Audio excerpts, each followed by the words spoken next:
জয়গুরু সবাইকে।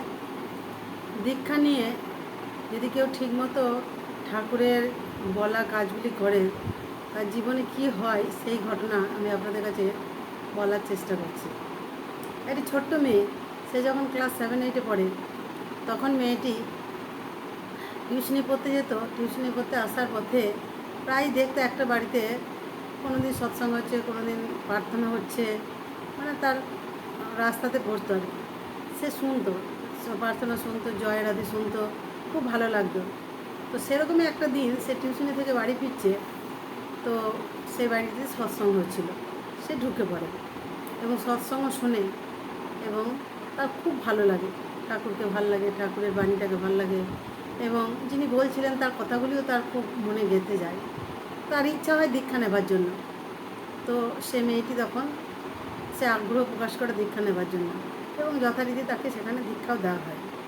সে বাবা মাকে না জানিয়েই দীক্ষা নিয়েছে, কিন্তু ভয়ে কিন্তু বাড়ি গিয়ে আর বাবা মাকে বলে নাই যে আমি দীক্ষা নিয়েছি বা নিলাম, কিছু কোনো কথাই বলেনি। তো এবার ইষ্টভীতি কী করে পাঠাবে? প্রত্যেক দিন তো ঠাকুরের জন্য পয়সা তুলতে হবে, ইষ্টভীতি মাসের 30 দিনে দিনে মাস শেষ হলে পাঠাতে হবে।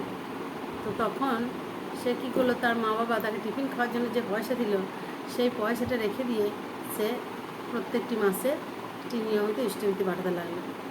এরকম করে অনেক দিন পার হয়ে গেল, তার মা বাবা কিন্তু জানতেও পারে না।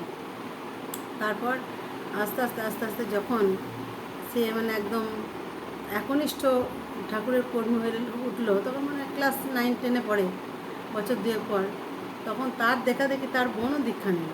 তার বোনের ওই দিদির মানে করা কাজগুলি খুব ভালো লাগতো এবং দিদি যে নিয়ম মতো সব কিছু করতো চলতো, খুব তার ভালো লেগেছে, সে বোনও দীক্ষা নিল। তো তারপর কিন্তু আর গোপন থাকলো না। তখন তার বাবা মা জানতে পারলো যে মেয়ে আমাদের শ্রী ঠাকুরের দীক্ষা নিয়েছে, কিন্তু বকাবকি কিছু করে নাই। সে হয়তো ভয়ে ভেবেছিল যে বাবা বকবে, বকাবকি কিছু করে নাই। নিয়েছিস, বেশ ঠিক আছে, পালন কর, কী আর করবো। কিন্তু বাবা মা নিতে রাজি হয়নি। তো সেই মেয়েটি এত বুদ্ধিমতী, এত সুন্দরী এবং ঠাকুরকে মানে তার প্রাণের চেয়েও সে ভালোবাসে। তো সে প্রত্যেক বছর প্রত্যেক ক্লাসে ফার্স্ট হয়, পড়াশুনো ভালো করে নিশ্চয়ই করে।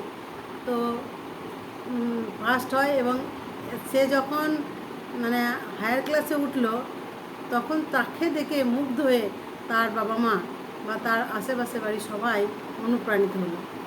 তো তার বাবা মাকেও সে যাজন করে দীক্ষা দিল এবং তার পাশের গ্রামের একটা বয়স্ক ভদ্রলোক তাকে দেখে তার পছন্দ হলো তাকে বউ করার, তার বাড়ি বউ করার মানে তার ইচ্ছা হলো।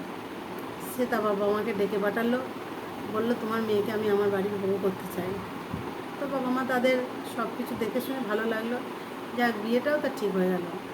বিয়ে ঠিক হয়ে কিছুদিন তাদের মানে ঠিকঠাক থাকার পরেও তাদের মেলামেশা চলতো। তো সে কিন্তু তার বিয়ের আগেই তার বরকে দীক্ষা দিয়ে দিল।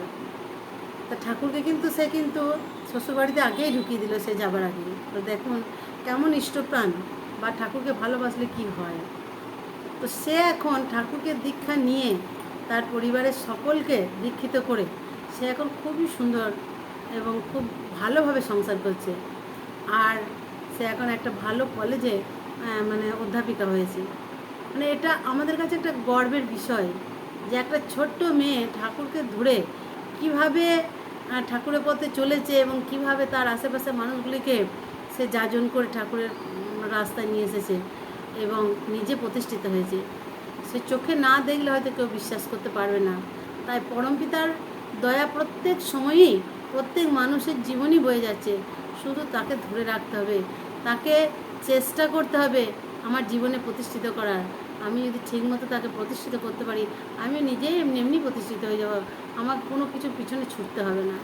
তাই প্রত্যেকের মঙ্গল প্রার্থনা করি, সবাই ঠাকুরকে ধরুন, তার নিয়ম মতো চলুন, অবশ্যই উন্নতি হবে।